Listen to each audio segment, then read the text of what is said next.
We're here at High Output Rhode Island with WIFVNE and the High Output Academy. I'm Carissa and I'm a grip. In addition to grip, I have worked as an electrician. I have worked construction. I've learned that each department has like a really specific culture. The more you get to work in different departments and on different crews, the more you learn about what everybody's job is and how that fits in with what you end up doing. I think it's valuable to know what everybody's role is so that you can be a better member of the crew as a team. Working at a rental house or working at kind of like a hub for production is one way to meet people who are working in the industry. And from then it's just talking to the people that are doing the thing that you want to be doing and getting to know what it takes to get there. The more people you meet and the more people you talk to and talk about what you want to do with, you have a better chance of getting there. So I learned how to weld in college, and because of that skill, I got a job at High Output. And that led me to meet people who were working on films, and one of those people agreed to sponsor me to join the union. You could start by calling the union. You could call Local 481, get on the overhire list. That's one inroad. Almost all major jobs are going to be union jobs, like all of them. That means that all of the people working on it from department heads down are mostly going to be union. There might be overhires if it's a busy time. Then they're non-union people who don't have union cards can come in and work.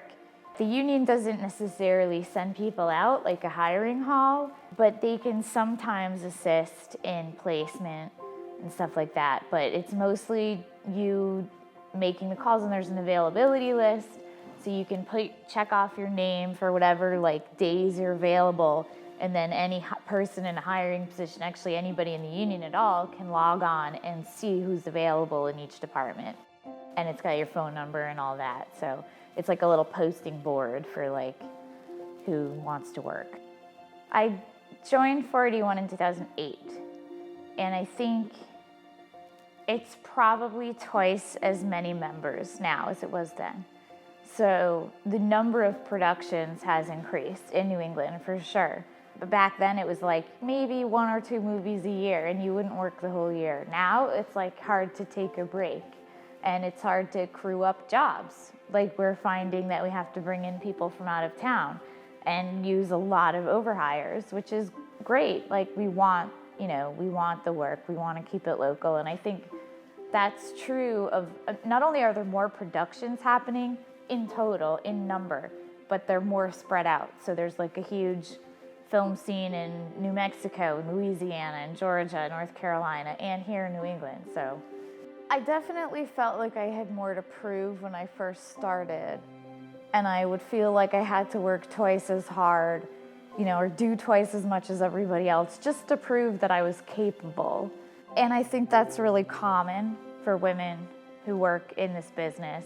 I didn't really get the kinds of direct comments or things that you'd expect, but it's like the things under the surface that any female would recognize as like, is there, it exists.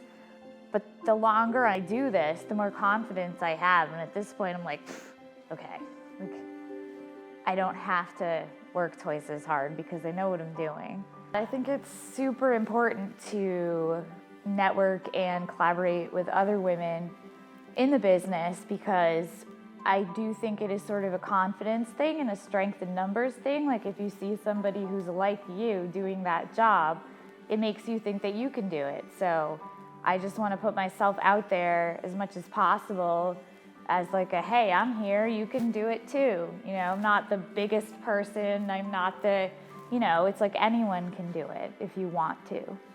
Having my son was like the best thing that I ever did, and I did take some time off, and it definitely caused me to reevaluate my work. In one way, I wanted to spend more time with him, and in another way, I wanted to make sure that I could provide for him. So it kind of made me value the time that I was working in a different way, like just better able to focus on it, get it done, earn the money, come home, have my time with him, and take the time off when I need it. And I'm lucky that I can do that in this business, as I can kind of like set time when I want to be working and time when I want to have some family time. I really love all of the people that I've met working in film. The people that I work with have become like family. But what's really cool is that every job there's a whole new group of people to meet, and you're always kind of expanding that circle. I do often work with the same crew. I work for one guy who's a key rigging grip, and so wherever he goes, I go as of late. You definitely find your crew and your people and your key that you kind of stick with. Sometimes you move around a little bit, but generally it is kind of like, you know, you have your 1 or 2 people that you usually work with.